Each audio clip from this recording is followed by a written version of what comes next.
I know what you're thinking. Coffee? Nope, it's tea.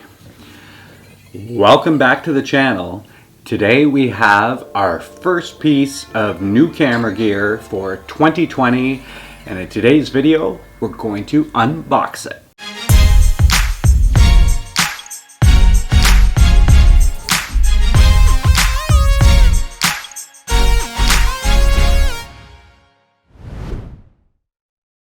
So if you're new to the channel, my name's Travis and I love to film unboxing videos of cool new gear that I get for filmmaking and photography.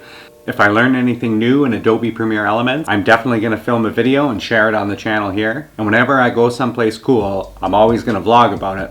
I also film videos of DIY projects that I do around the house, oftentimes assembling IKEA furniture. So if you haven't subscribed yet, make sure you head down below and smash that subscribe button. Okay, so in today's video, we're going to unbox my first piece of camera gear for 2020. So I've wanted one of these for quite a while. This is a camera slider, and there's a couple different versions of them. I will link them in the description below. If you travel a lot, then you might want to look at the carbon fiber version of this guy here. The one that I purchased is an aluminum version because I don't really plan on carrying it anywhere.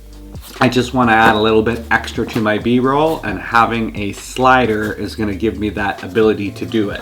In a recent video that I made, link in the description up here, I actually used a poor man's slider, and if you don't know what that is, it's basically a towel and placing your camera on the counter and sliding it. So I'll put a little clip here, and as you can see, I got some really good results. But with this camera slider, I'll be able to get even better results, and you can do all kinds of different things. So let's get into the unboxing.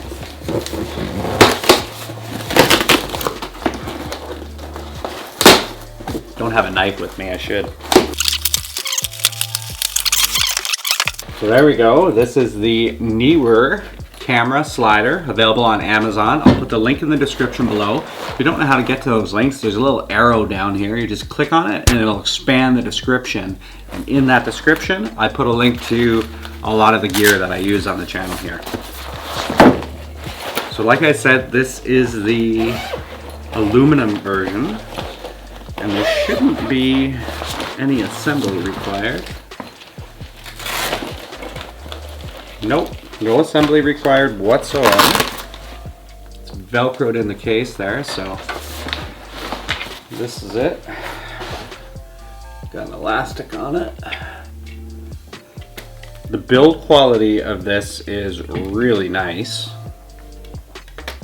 It's like an anodized type of aluminum. And then on the ends here, you can see that you have these feet that you just undo here and undo here. And you can now adjust those to set up your slider. Or the way that I often like to do it is I like to attach the slider directly to my tripod. Now, one thing this did not come with is it did not come with a ball head. So if you have one of the older GorillaPods, you might actually be able to take the ball head off your GorillaPod and be able to use it on here. Or you can take the ball head off your tripod if you have one on there and also use it. From a minimalist standpoint, you really don't need another one because you have lots of them. But from a convenience standpoint, if you want to add one, you can definitely get a ball head for this as well. There's a couple different options. I'll put links to them down in the description below. Putting the ball head on here will allow you to tilt your camera and just move it a whole lot more and kind of get the scene in the shot as you're doing your punch in or punch out, or if you're going to do kind of like a landscape across kind of shot like this. So from what I can see so far, this is a very well built piece. The slider action is really smooth. So there's even an air bubble on the top here, which will help you line up your shots absolutely perfectly. So, and another really great feature about this slider is this little thumb screw that it has here, so you can actually adjust how quickly the dolly goes on the rails. So see, I tighten it up there. With camera weight on this, it'll make a difference, but see, it's tight, and then it'll go. You can also see you have multiple mounting options on the top here. So there's different thread sizes. So if you are going to mount this to the top of your tripod, it gives you a bunch of different options to allow you to do that. So all in all, I am super excited about getting this slider and having it in my camera arsenal. If you want to grab one of these, link in the description below. All right, it's time for me to go record some better B-roll with my new slider. So until next time, make sure you hit that subscribe button if you want to see more videos like this one. Smash that like button if you like this video. And until next time, take it easy out there. I was sick a few weeks ago, so this tea's good.